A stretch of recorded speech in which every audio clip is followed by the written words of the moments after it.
It started like a whisper, the kind of sound you think is in your head. Faint, metallic, a trembling hum in the distance.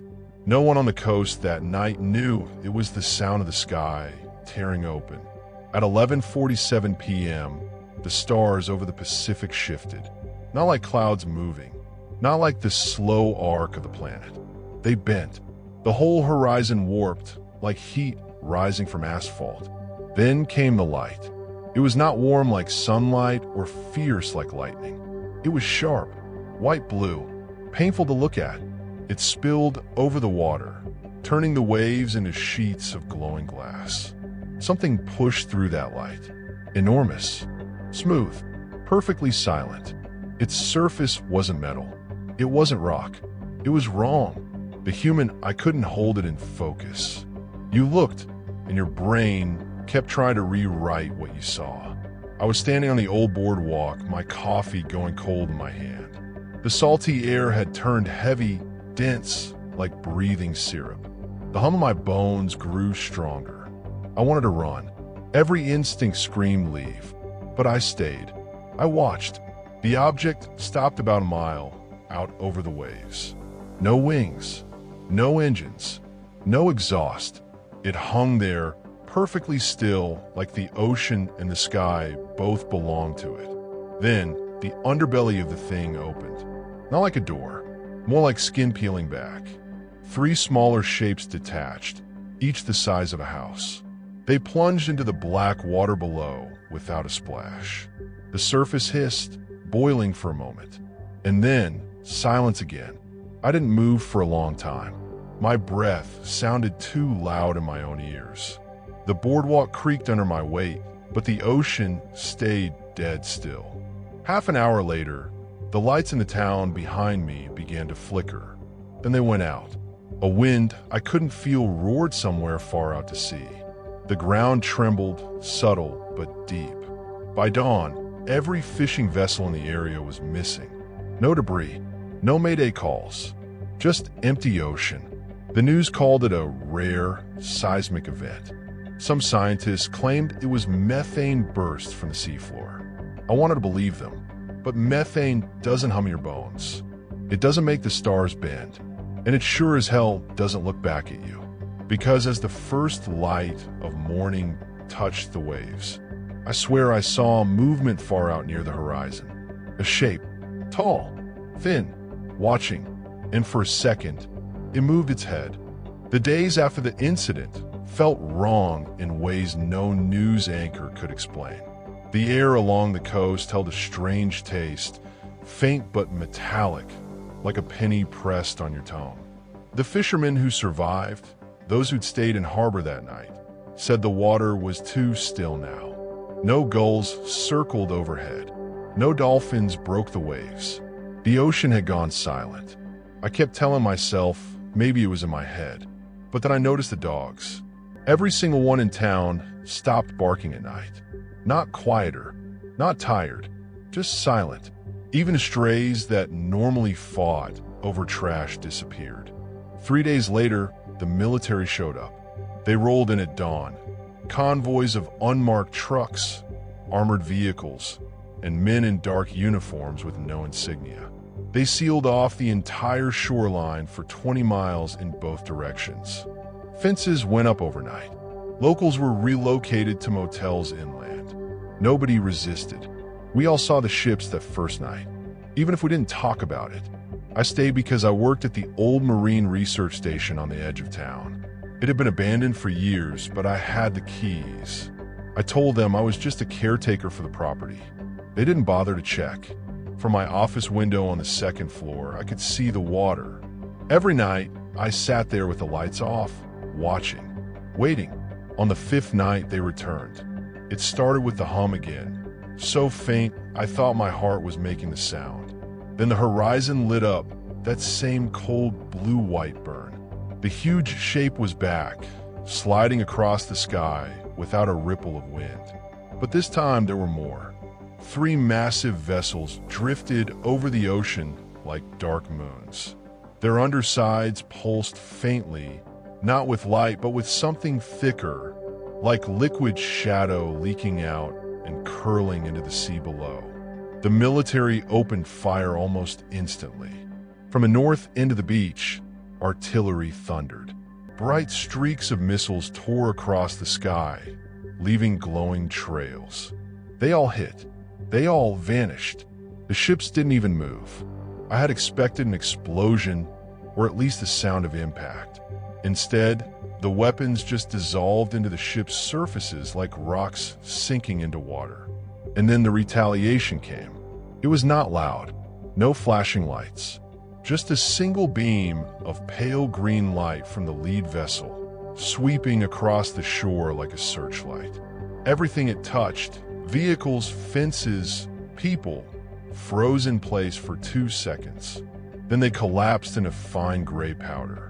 No screams, no fire, just dust drifting into the ocean wind. They didn't even finish the attack. After a single sweep, the beam shut off. The ships hovered another minute, as if listening. Then they turned slowly and drifted back toward the black horizon. The military blockade was gone. In less than 3 minutes, it was as if it had never been there. That was the night I understood something. They weren't here to fight. They weren't here to conquer in the way we imagined. We were beneath them. We were insects to be studied or ignored until we became inconvenient.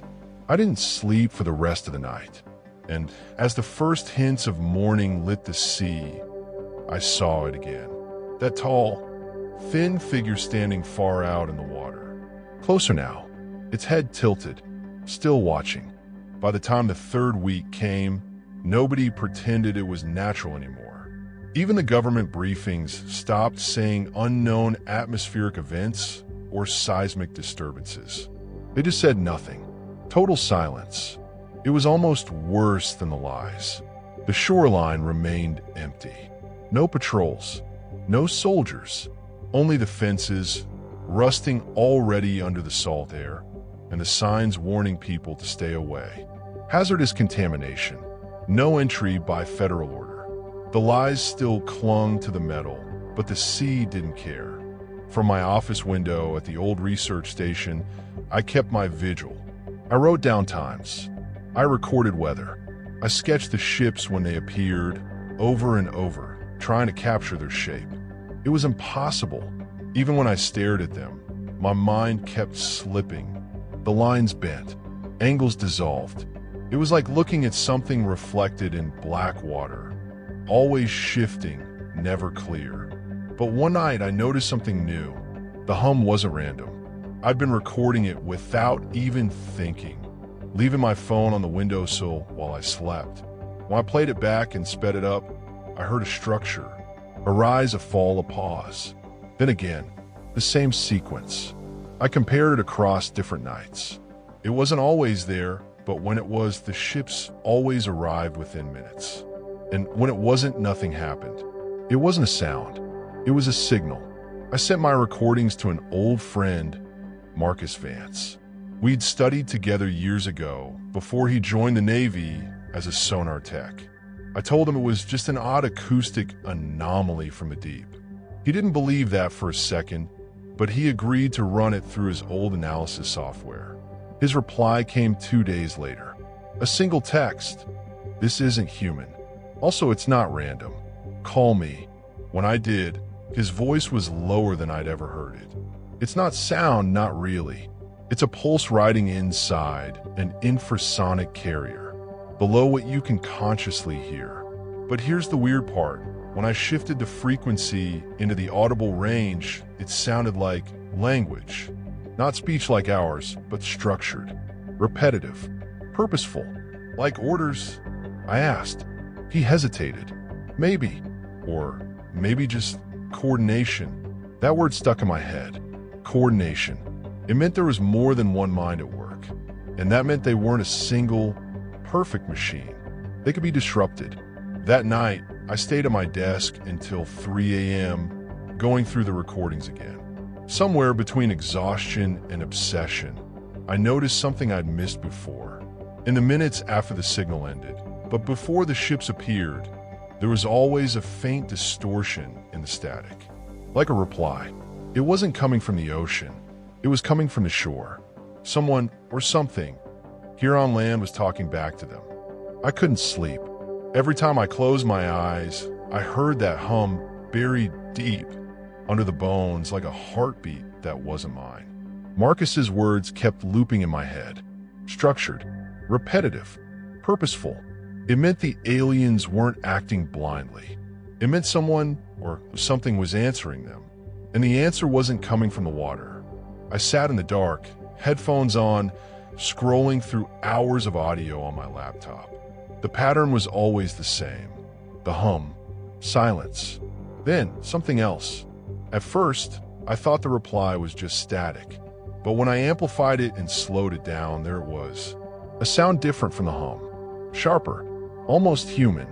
I replayed it until dawn, and the more I listened, the more my skin prickled, because whatever was answering them was close. Within a few miles, I decided to find it. The next night, I drove out past the town limits.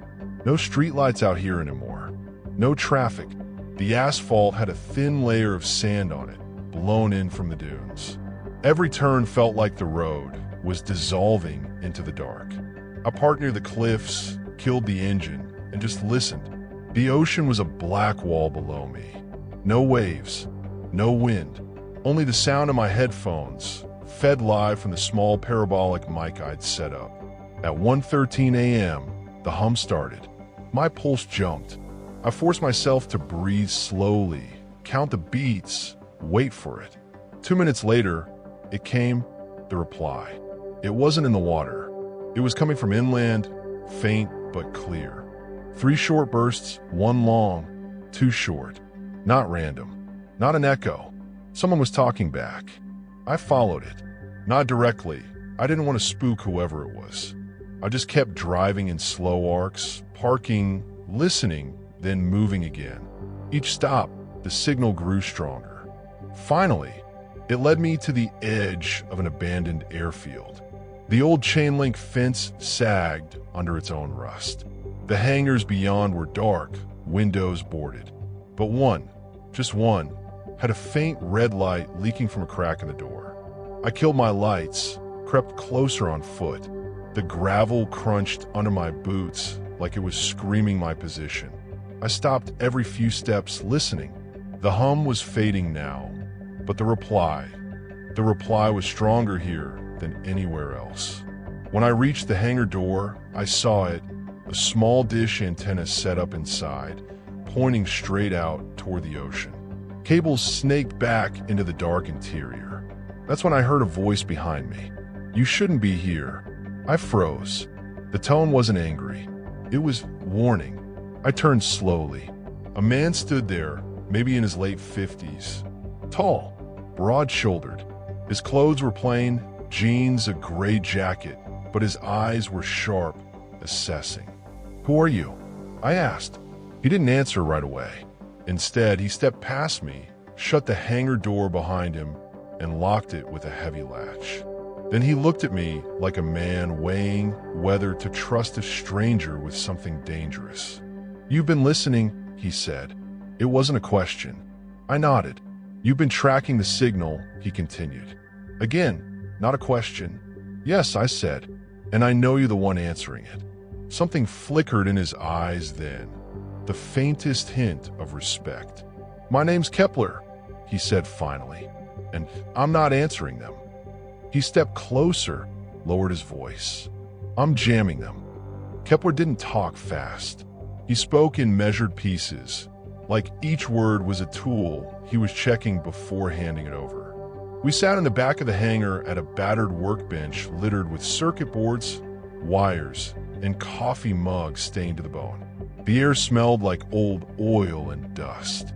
Somewhere in the shadows, a slow, rhythmic click echoed, a machine I couldn't see. "You think this started last month?" he said.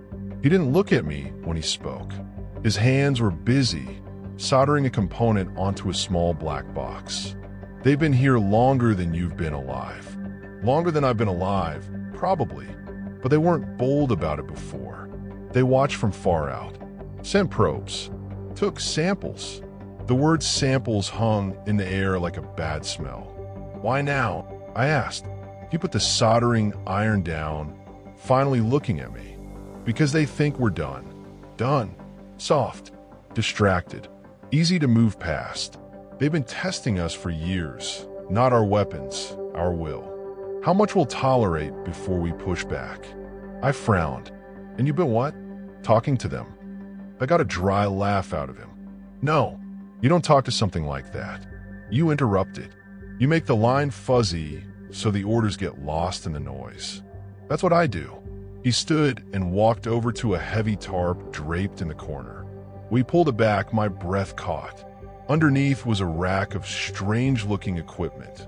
Not military issue, not anything I'd seen before. There were dish arrays shaped like spirals instead of circles. Black cases with glowing strips running in steady pulses.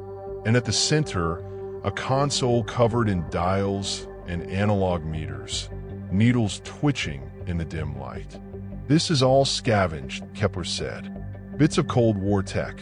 Stuff they stopped making because it's too dirty for peacetime. The kind of gear you can modify to push a signal into bands no sane engineer would touch. He pointed to the largest unit, a flat plate surrounded by coils of copper wire. That's the hammer. Every time they send a pulse in, I slam this thing across it. Throws their timing off just enough that the drones don't sync right. Keeps their formation sloppy. It's like tripping a runner mid-stride. They don't stumble much, but enough. I thought back to the last attack I'd seen. The single beam of pale green light. The way it swept only once before the ships retreated. That night on the beach, I said slowly, when they hit the military, they didn't finish the job, Kepler cut in, because their signal degraded halfway through. That was me, and it made them cautious. You're saying you saved what was left of the blockade. He shrugged. I just slowed their teeth long enough for the rest of the prey to scatter. Don't mistake that for victory. They'll be back.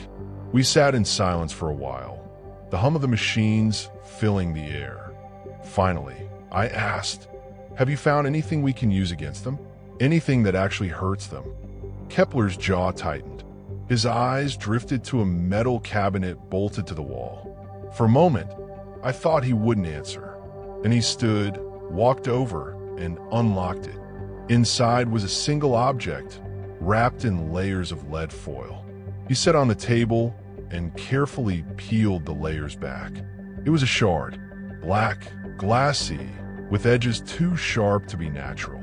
Its surface shifted under the light, not like reflection, but like the shadows inside it were moving. This, Kepler said quietly, is a piece of one of their probes. Fell into the ocean years ago. Took me 2 weeks of bad weather and 1 broken arm to get it. I've been studying it ever since. I leaned in. It gave off no heat, no sound, but my teeth ached just looking at it. What is it? I asked. His eyes met mine, and for the first time that night, I saw fear there. It's alive, he said, and it doesn't like certain frequencies. I've made it react, just a little. And if I can make it react, I can make it scream. It had been almost a week since Kepler showed me the shard. I couldn't stop thinking about it. The way the shadows inside seemed to shift on their own, the way my teeth ached when it was near. Sometimes late at night, I swore I heard it. Not out loud, not in the room, in my head, like the echo of a voice in a language I couldn't speak. Kepler noticed. He didn't tell me to ignore it. He just said, that means it knows you're here. The days passed in a strange rhythm. Every evening, Kepler would start his sweep, scanning the horizon, waiting for the hum. Every night, without fail, it came. He'd work his dials, adjust his coils, and drop a hammer of interference across the alien signal. The reply from inland, his jam, would ride the hum back out to sea. It worked, for a while. Then, one night, the hum didn't fade after his interference. It changed. The pitch rose, slowly, unnaturally, until the walls of the hangar seemed to vibrate. The needles on his meters jumped into the red. The copper coils around the plate began to shake, rattling like bones in a metal cup. "They're looking for me," Kepler muttered. His voice was calm, but his eyes weren't. "Can they trace the signal?" I asked. "They shouldn't be able to, unless..." The rest of his sentence drowned under a deep, pulsing thud that rolled through the air like the heartbeat of something huge. It wasn't coming from the speakers. It was coming from outside. We ran to the hangar doors. Kepler pulled one open just enough to see. The night sky over the ocean was lit with that cold, white-blue glare again, but it wasn't far out on the horizon this time. It was close. Too close. The lead ship was gliding toward shore, massive and silent, the way a glacier might move if it decided to hunt. Two smaller vessels flanked it, both scanning the shoreline with pale green beams. The air was so heavy it felt like breathing through wet cloth. "They've never come this far in," Kepler said. His jaw was tight. "They're not testing the coast anymore.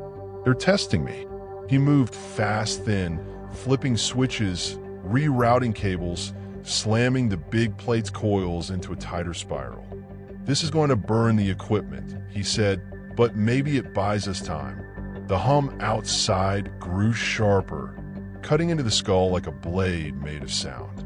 I could feel my heartbeat syncing with it, like it was trying to pull my body into its rhythm. Kepler hit the transmit. The hangar shook. Every light inside flickered and went out. The interference roared across the airwaves, a low, grinding pulse that seemed to make the walls flex inward. Outside, the green beams wavered. The smaller ships staggered in their movement, drifting unevenly. Then, without warning, one of them jerked sideways and slammed into the other. The sound was like stones splitting underwater. The lead ship stopped moving. Its underbelly began to open, slow, deliberate, like something stretching after a long sleep. From within, a single object dropped into the water. It didn't splash. It simply sank, as if gravity had decided it was heavier than the sea could handle. Kepler froze at the controls. His eyes were locked on the waterline. "That's not a drone," he said quietly. "That's for us. We didn't see its surface. We just heard it." A new sound, deeper than the hum, rolled through the air. It was layered like multiple voices speaking in perfect unison, too low to make out words, but too complex to be noise. The shard on the workbench began to vibrate. Not a tremble, a steady, controlled motion like it was answering. I looked at Kepler. "What is it saying?" His mouth was a hard line. "It's not talking to us," he said. "It's talking to itself." Then the red light inside the hangar went out. The temperature dropped hard, breath turning to mist. Kepler's interference rig powered down on its own, not from failure, but from command. And in the silence that followed, I felt it. Not sound, not sight, a presence. Like something vast and intelligent had finally turned its head and was looking directly at us. It didn't hit like a thought. It hit like a weight. One moment I was standing there in the cold, dark hangar, breath fogging, the dead machines still warm under my fingertips. The next, it felt like someone had dropped a slab of wet stone across my chest and skull at the same time. I staggered back, clutching my head. Kepler didn't move. He was rigid, hands braced on the workbench, eyes locked on the shard. Sweat rolled down his temple, even though the air was freezing. "They're inside," he muttered. It wasn't a warning. It was an admission. At first, I thought I was hearing my own memories. The sound of rain on my childhood roof. The creak of the screen door at my grandmother's place. But the timing was wrong. The sounds didn't match the memories. They were too sharp, too exact, as if someone had stolen them and was playing them back in a sterile room. Then came the voices. Not alien. Human. Familiar. Some are people I knew. Marcus's calm tone, my sister's laughter. Others were strangers, but they all spoke in the same rhythm, the same slow cadence, like a chorus reading lines from a script. They ask questions without actually asking. Phrases hanging in the air, incomplete, forcing my mind to try to finish them. You saw it, didn't you? It's not dangerous if you understand. Why fight what's already here? Every time my thoughts tried to push back, the pressure in my skull increased. It wasn't pain exactly. It was compression, the space in my head shrinking, making it harder to hold on to my own words. Kepler's voice cut through it, low but solid. They'll start soft. Memories, familiar sounds. They want your brain to open the door for them. Don't let it. I gritted my teeth. Ow! Anchor. Pick something real.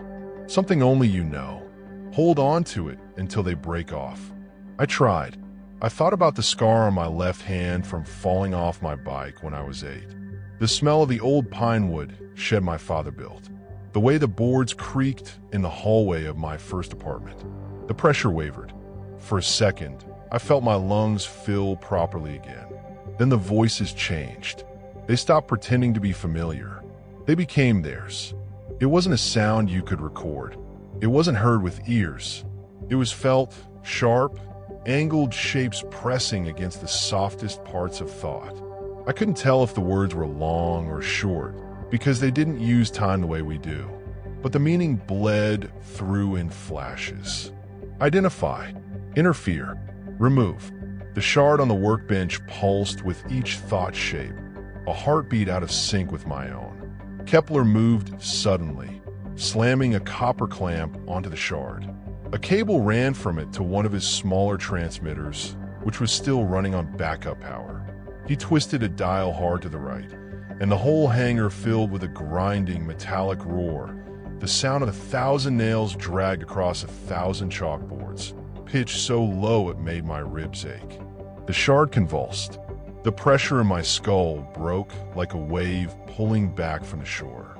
For the first time in what felt like hours, I could think without something leaning on me. Kepler collapsed in his chair, breathing hard. "They know who I am now," he said quietly, "and they know you're with me." We didn't get long to breathe. From somewhere outside, far closer than the shore, came the hum again. But this time, it wasn't from the sky. It was under us. I looked at Kepler. There in the ground? His expression hardened. They're coming up. The hum rose from the floor like it was coming through my bones. Not sound, not vibration in the air. The concrete was singing.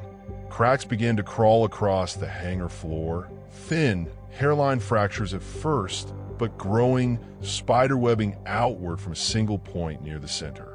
Dust shook loose from the rafters and drifted down in soft gray clouds. Kepler was already moving, pulling cables free from the interference rig, shoving them into a duffel bag with one hand while yanking open a metal locker with the other. Inside were 3 things I hadn't seen before: a short-barreled shotgun, a heavy crowbar, and a square black device about the size of a car battery with warning labels in 4 languages. "What the hell is that?" I asked. "EMP core," he said without looking up. "Not the kind they let the public know about. Built to fry hardened military circuits. Might make their toys stumble if we get it close enough." The cracks in the floor widened. Something metallic glinted deep inside, catching the low light like wet steel. The hum became a pulse, thump, thump, thump, steady, patient, like it wasn't rushing because it knew we couldn't stop it. Kepler slung the duffel over his shoulder, shoved the EMP core in my arms, and grabbed the shotgun. "Stay behind me. If it's small enough to fit through those cracks, we can break it. If it's bigger, we run. What if it's both? Then we make it regret showing up first." The first piece broke through like a blade punching through paper, a long, jointed arm made of segments that didn't quite match, each one turning and folding in ways the others didn't. It had no claws, no hands, just a thin, 3-pronged end that twitched and rotated, scanning the air like it was tasting it. The hum deepened when it touched the floor, and the shard on Kepler's workbench responded, its inner shadows flaring like something excited. "That's a tether," Kepler muttered. "It's here for the shard." The arm slid forward, moving in smooth, inhuman arcs. Kepler fired. The shotgun roared in the enclosed space, and the round slammed into the thing's midsection. It didn't bleed. It didn't spark.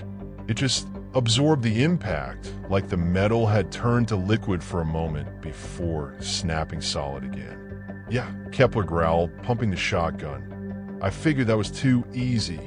More cracks split open. A second arm came through, then a third. Each one moved independently, but they worked together, blocking paths, circling, cutting off the space around the shard. Kepler swore under his breath and kicked the workbench hard.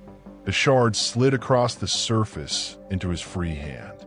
It pulsed brighter now, the shadows inside swirling like smoke in a jar. The arms froze, every joint locked in place. They don't want to risk damaging it, Kepler realized. That's leverage. He shoved the shard into my hands, right on top of the EMP core. The instant it touched me, the air thickened, like the presence from before had just stepped closer. Images slammed into my head. Deep water, pressure crushing from all sides, shapes moving in the dark with purpose. And a single, sharp thought, not in words, but in certainty. Return it. I staggered. Kepler. I know, he cut in. Hold it. He moved fast, crouching low, and planted something against the base of one of the arms. A small silver disc with a blinking red light. A charge. The hum from the floor spiked, almost panicked. On my mark, Kepler said, when I say drop, you toss that shard toward the hole and hit the EMP at the same time. That pulse will ride straight up their tether. What happens then? He gave a sharp grin with no humor in it. We find out if they scream. He slammed the last charge in place, dove behind the workbench, and shouted, now. I hurled the shard toward the widening breach and thumbed the EMP trigger. The world went white. The pulse wasn't sound or light. It was everything. A shudder in the air, so deep it felt like my bones were trying to escape my skin. Every bulb in the hangar blew at once. The arms convulsed, twisting violently, their segments locking and unlocking out of sync. Somewhere far below, something let out a sound that wasn't a sound at all, a grinding, resonant vibration that made my vision swim and my stomach turn. Kepler's eyes lit with savage satisfaction. That, he said, was a scream. The hangar was still shaking when the lights died completely. Know him now. No arms clawing through the floor. Only the smell, sharp, like burned ozone mixed with brine. Kepler was breathing hard, but not from running. From listening. Like the quiet itself was a warning. They'll be back, he said finally, and they'll come meaner. I swallowed against the dryness in my throat. You think that scream went up to whatever's in orbit? Kepler gave me a look. Kid, that scream went up farther than orbit. We stepped outside into a world that looked wrong. The ocean was black, not dark, but black, like the water had stopped reflecting the stars. The night air felt thicker, almost oily. Far out over the water, the horizon glowed faintly, a low line of silver white that pulsed like a heartbeat. And above it, the stars moved. At first I thought clouds were sliding across the sky, blotting them out in chunks. Then I realized those weren't clouds. They were shapes, big, silent, sliding through space with no lights, no trails, nothing human to them. Kepler stiffened. That's a fleet. The glow on the horizon swelled, brightening, until it was like someone was welding the ocean itself. Then the surface rose. A wall of water? No, it was something pushing the sea away. A ring, metal or something worse, hundreds of meters wide, lifting itself into the air on a column of churning spray. At the center of the ring was nothing. Perfect black nothing, like it was eating the light around it. They're opening a gate, Kepler muttered. Not to come here, to bring more of them here. A deep, low rumble rolled over us, not from the sky, but from the ground under our feet. The asphalt under my boots trembled. Somewhere inland, dogs began barking, sharp, frantic bursts. Then they went silent all at once. I felt a strange pressure in my ears. Not pain, not exactly, just wrong. Kepler crouched suddenly, yanking me down with him. From the dark above, a single object dropped fast, hitting the beach with a muffled whump. It was a pod, smooth, egg-shaped, the size of a small car. It hissed, vents opening, steam spilling out. We didn't move. The pod split in half like a seed opening. Inside wasn't a creature. It was a tower.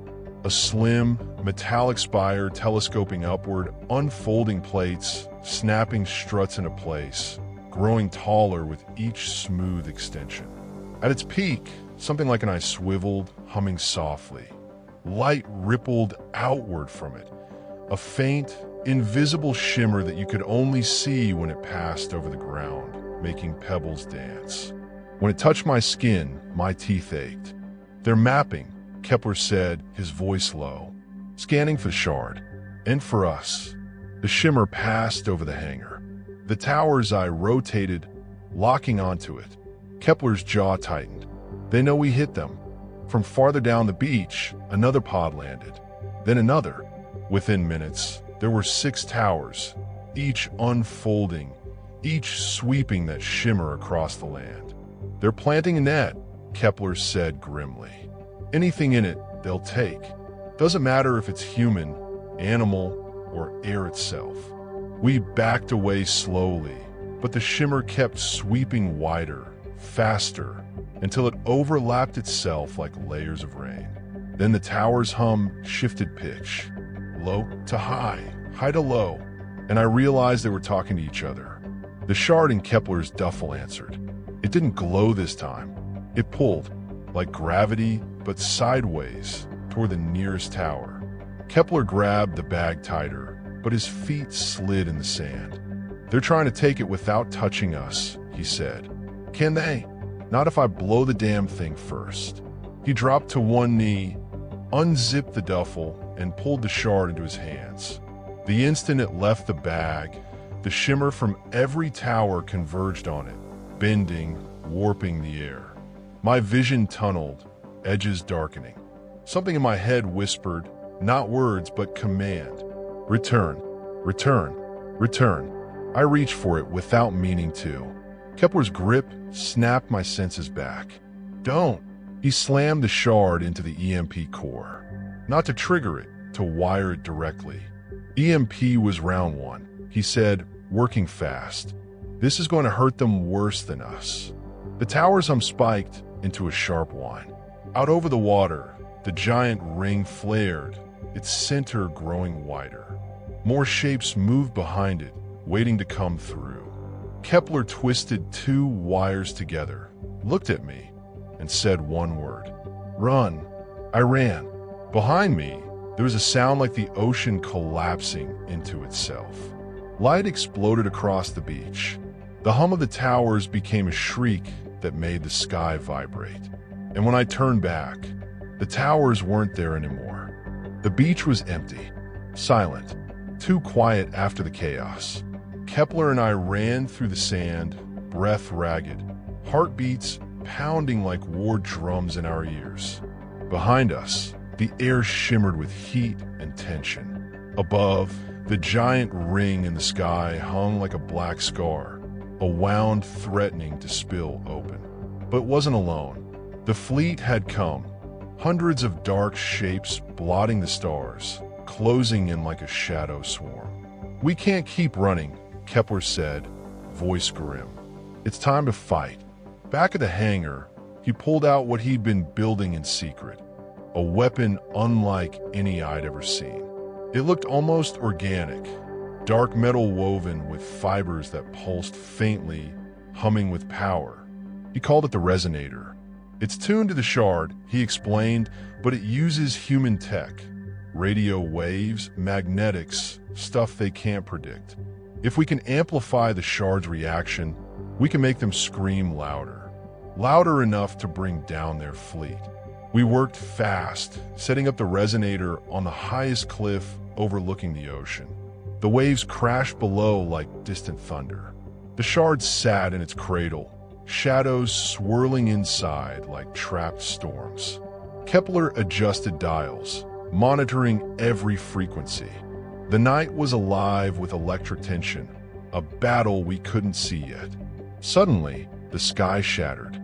The fleet surged forward, firing beams that tore through clouds and ocean spray. But the resonator woke. It sent a pulse, low and slow at first, then rising, folding back on itself like a sonic blade. The shard glowed, twisting shadows like wildfire. The alien ships convulsed, their hulls twisting in impossible ways. Lights flickered and died. One by one, they fell from the sky, crashing into the sea in fiery blossoms. Kepler shouted over the roar. This isn't just noise, it's their language. We're talking back, and we're telling them, not here, not now, not ever. The battle lasted hours. We lost ground, we lost hope, but we kept sending pulses stronger, sharper, relentless. In the end, the aliens retreated. Their gate closed. The sky cleared. Humanity stood tall. Broken, yes, but unbowed. The last message I received from Kepler before he disappeared into the shadows was simple. They thought we were soft. They thought we would break. They were wrong. We are the storm they never saw coming. Sci-Fi HFY Holiday ends here, for now. But the universe is listening. And humanity? We're just getting started.